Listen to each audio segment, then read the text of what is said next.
Assalamualaikum warahmatullahi wabarakatuh. Baiklah teman-teman, kami dari kelompok 2 akan membahas sebuah artikel yang berjudul Getting Compensation Right, the Choice of Performance Measures. Sebelum itu, kami akan memperkenalkan anggota kelompok.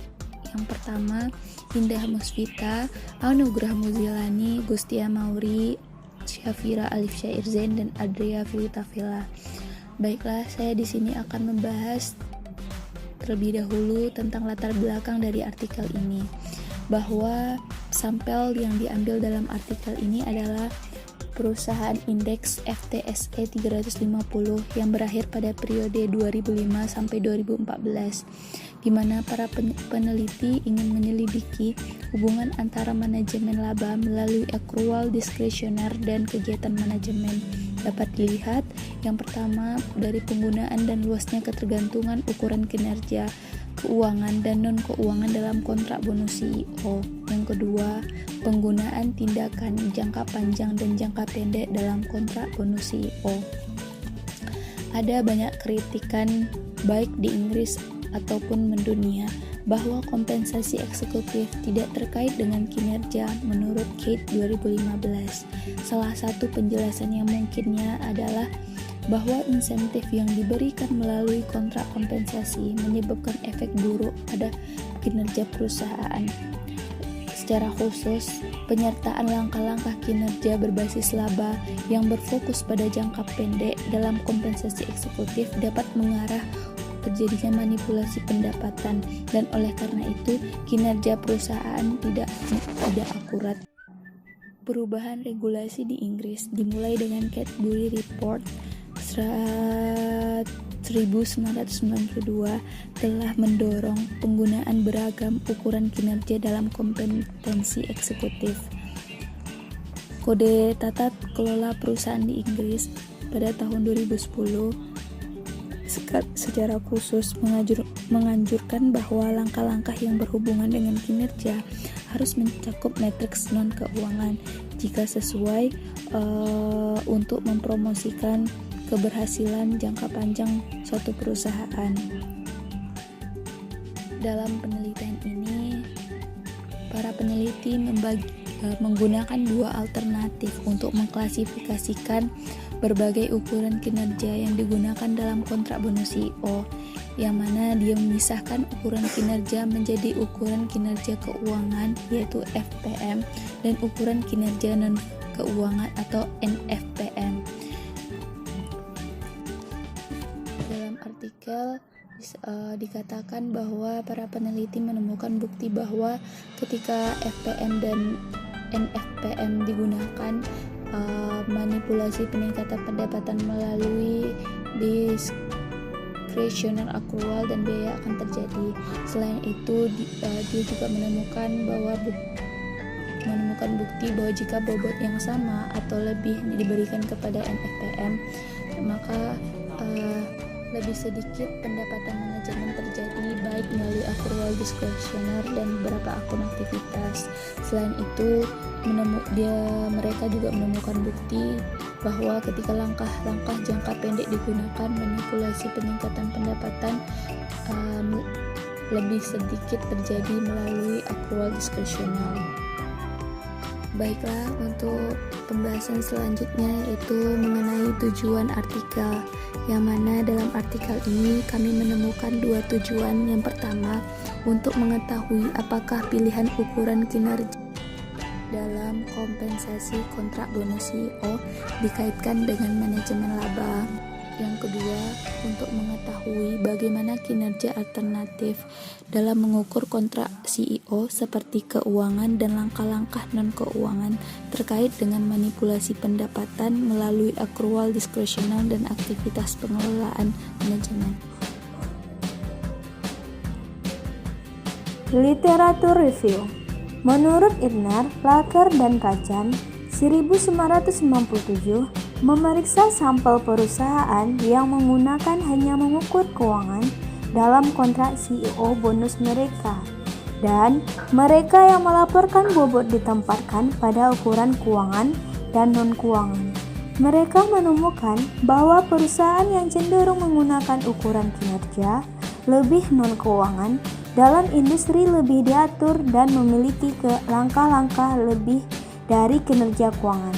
Selain itu, perusahaan yang mengadopsi inisiatif kualitas strategis dan mengikuti strategi berorientasi inovasi cenderung mengadopsi langkah-langkah kinerja yang lebih non-keuangan. Dalam kontrak COO bonus, ini berarti bahwa perusahaan yang lebih mementingkan faktor-faktor lain selain kinerja keuangan, lebih mengandalkan ukuran kinerja non-keuangan dalam kontrak insentif mereka. Literatur review kedua. Menurut Hassab Al-Nalbi tahun 2010, Ibrahim dan Lloyd tahun 2011 berpendapat bahwa ukuran kinerja keuangan yang terutama digunakan ketika menentukan bonus tunai di Amerika Serikat mendorong manajemen laba. Mereka berpendapat bahwa penggunaan NFPMS ditambah dengan FPMS memberikan insentif yang lebih sedikit untuk terlibat dalam manajemen laba pendapatan meningkat. Menurut Brazel, Jones, dan Zimmerman tahun 2009 juga menemukan bahwa ketika perusahaan melakukan penipuan laporan keuangan untuk meningkatkan pendapatan, hanya langkah-langkah keuangan telah digunakan untuk menilai kinerja. Literatur review ketiga. Menurut Amir dan Lev tahun 1996, Banker, Potter, dan Srinivasan tahun 2000, Ibrahim dan Lloyd tahun 2011, Bayman dan Baldenius tahun 2009, mereka berpendapat alasan penting mengapa NFPMS memberikan insentif yang terbatas untuk manajemen laba adalah bahwa mereka merupakan indikator terkemuka kinerja keuangan. NFPMS mendorong eksekutif untuk mempertimbangkan kinerja jangka panjang daripada berfokus pada tujuan jangka pendek. NFPMS merupakan alat penting dalam mendorong kerjasama seluruh divisi perusahaan. Baiklah, selanjutnya yaitu hipotesis. Hipotesis yang digunakan dalam penelitian ini terdiri dari dua. Hipotesis yang pertama yaitu akan ada kurang pendapat meningkat manajemen laba oleh manajer ketika kinerja dinilai oleh langkah-langkah jangka dan keuangan atau jangka panjang dalam kontrak bonus dibandingkan dengan ketika kinerja diukur dengan langkah-langkah jangka pendek keuangan. Maksudnya di sini penggunaan tindakan non-keuangan atau langkah-langkah yang fokus manajer pada jangka panjang diharapkan akan dikaitkan negatif dengan manajemen laba. Studi ini meneliti penggunaan kedua jangka pendek keuangan dan non-keuangan atau jangka panjang, ukuran kinerja dalam kontrak bonus, dan tingkat manajemen laba oleh manajer. Metodologi penelitian pada artikel ini ada dua. Yang pertama yaitu pemilihan dan distribusi sampel. Sampel dipilih dari indeks FTSE 350 perusahaan dengan data yang tersedia selama periode tahun 2005 hingga 2014. Pilihan tahun 2005 sebagai awal sampel berkaitan dengan adopsi standar pelaporan keuangan internasional atau IFRS oleh perusahaan-perusahaan yang terdaftar di Inggris. Oleh karena itu, semua laporan keuangan dalam sampel disiapkan menggunakan IFRS. Sampel akhir termasuk 188 perusahaan dan 1.588 pengamatan tahun perusahaan. Distribusi sampel mirip dengan indeks FTSE 350 lengkap pada tahun 2014, tidak termasuk perusahaan keuangan. Ukuran kinerja yang digunakan dalam kontrak bonus CEO dikumpulkan dari 1.588 laporan tahunan yang tersedia. Kami mengumpulkan informasi tentang ukuran kinerja dan berat yang digunakan untuk setiap perusahaan dalam sampel. Selanjutnya metodologi penelitian yang kedua yaitu variabel yang digunakan dan model empiris, di mana variabel yang digunakan dan model empiris ada 3, Yang pertama, variabel manajemen penghasilan. Koefisien diperkirakan melalui regresi industri tahun dari perusahaan sampel atau pengamatan tahun di mana industri diklasifikasikan menggunakan benchmark klasifikasi industri atau ICB yang diperkenalkan oleh FTSI pada tahun 2005. Kami menggunakan 3 variabel untuk menyelidiki RAM yang berkaitan dengan kas abnormal, yaitu operasi, pengeluaran diskresioner, dan overproduksi. Yang kedua yaitu variabel ukuran kinerja. Analisis didasarkan pada penggunaan ukuran kinerja non-keuangan serta keuangan hanya dalam kompensasi bonus. Variabel uji yang pertama yaitu FNNFPM, di mana variabel dummy mengambil nilai 1 jika perusahaan menggunakan NFPM bersama dengan VPM dalam kontrak bonus CEO dan 0 sebaliknya. Di sini juga menggunakan analisis komponen utama atau PCA untuk mengelompokkan ukuran kinerja ke dalam kategori yang berbeda. Tujuan dari PCA ini adalah untuk mengurangi dimensi set data yang terdiri dari sejumlah besar variabel yang mungkin saling terkait dengan mentransformasikan ke set variabel atau faktor baru yang tidak berkorelasi. Artikel ini juga mengidentifikasikan 2 faktor yang berbeda dan menggunakan rotasi Quartimax atau transformasi ortogonal dari faktor asli, mampu menafsirkan faktor-faktor tersebut sebagai faktor strategis jangka panjang. Faktor strategis jangka panjang yaitu faktor yang ditentukan oleh analisis komponen utama dengan beban tinggi pada pelanggan terkait faktor dan terkait karyawan. Faktor keuangan jangka pendek yaitu faktor yang ditentukan oleh analisis komponen utama dengan pemuatan tinggi pada ukuran pendapatan. Variabel akhir pada artikel ini yaitu berkaitan dengan tingkat penggunaan ukuran kinerja non-keuangan dalam kompensasi bonus dan dibangun sebagai berikut, yaitu high NVPM, di mana variabel dummy yang mengambil nilai 1 jika bobot yang ditempatkan pada NVPM dalam kontrak bonus CEO sama atau lebih besar dari yang ditempatkan pada VPM dan 0 sebaliknya. Yang ketiga yaitu model penelitian empiris. Variabel uji untuk hipotesis 1 yaitu FNNFPM jangka panjang, jangka pendek, dan untuk hipotesis yang kedua yaitu high NFPM. Sejalan dengan hipotesis, manipulasi peningkatan pendapatan yang lebih rendah akan dikonfirmasi jika koefisien B1 dalam model 1 dan 2 negatif untuk DSC dan approach, tetapi positif untuk ACFO dan IDSAXP. Untuk menguji hipotesis 2, berharap koefisien B1 dalam model 3 juga negatif untuk DSC dan approach, tetapi positif untuk ACFO dan IDSAXP. Kami menyertakan variabel kontrol berikut yaitu memasukkan rasio pembayaran insentif jangka panjang terhadap total pembayaran LTIPR, mengingat bahwa insentif yang diberikan dalam pembayaran insentif jangka panjang berbeda dengan pembayaran jangka pendek. Di sini juga menyertakan variabel kepemilikan yang mewakili kepemilikan institusional atau install dan kepemilikan blokir atau blok, karena mereka memiliki efek menahan pada manajemen laba dengan monitor perilaku eksekutif. Kami juga memasukkan variabel RIG untuk mengendalikan pengaruh regulasi dalam industri tertentu yang dapat memberikan insentif bagi manajemen laba. Industri yang diatur mencakup industri utilitas dan telekomunikasi yang cenderung menggunakan lebih banyak ukuran kinerja non-finansial, serta industri minyak dan gas.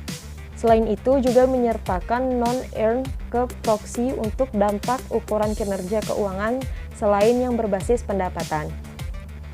Untuk semua regresi, artikel ini menghitung statistik Browns-Pagan atau Koch-Weisberg untuk memeriksa heterogesdastitas.